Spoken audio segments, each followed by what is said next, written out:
Welcome back in my channel. Student, मैं अपने कल के लेक्चर को कंटिन्यू करते हुए आज मैं आपको बताना चाहती हूँ patterns of federal government of USA.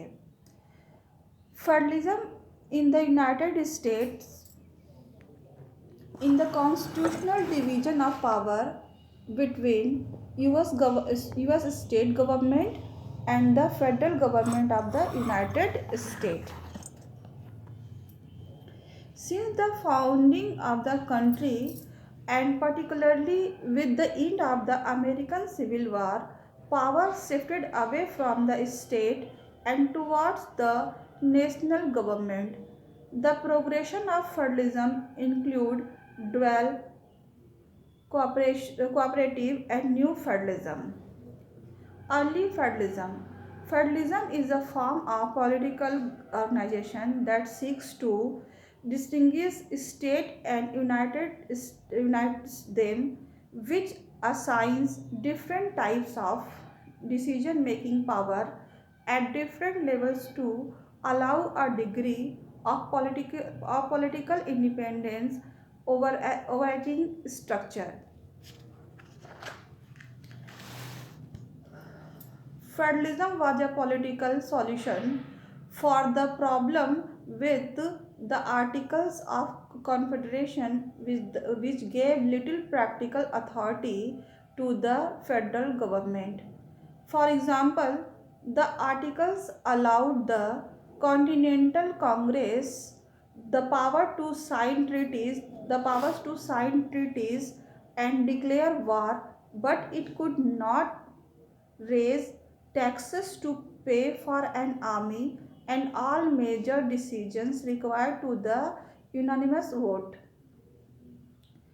The movement for federalism was greatly strained by the reaction to Sai's rebellion of 1786 to 1787, which was an armed uprising of human farmers in western Massachusetts. Federalist Party. After the first Federalist movement achieved its aim in promoting the Constitution, an official Federalist Party emerged with slightly different aims. This one was based on the policies of Alexander Hamilton and his allies for a stronger national government, a loose construction of the constitution, and a mercantile economy.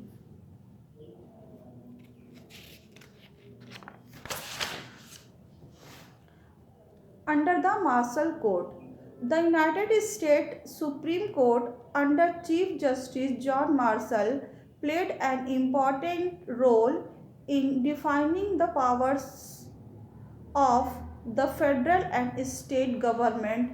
During the power of the federal and state government during the early 19th century. As the US Constitution does not specifically define many dividing lines between the, the layers of government, the Supreme Court settled the issues in New York. The question was answered particularly in the cases McClellan versus Maryland, in which the court unanimously found that the state could not tax a federal institution that was deemed legitimate and appropriate. Gibson versus Ogden, in which Congress was confirmed control of interstate commerce under the Commerce Clause instead of the state, and Marbury versus Madison, which broadly expanded the power of national government. Now we are discuss dual federalism. Despite Chief Justice Marshall's strong push for the federal government, the court of his successor, Roger B. Taney, 1835 to 1864, decided cases that favored equally strong national and state governments. In basic philosophy during this time was that the US government ought to be limited to its enumerated powers and that were not granted to the US government by the constitution were handed over to the state. Any powers that were not granted to the US government by the Constitution were handed over to the state through the 10th Amendment. Relevant court cases. Dual federalism has a significant impact on social issues in the United States.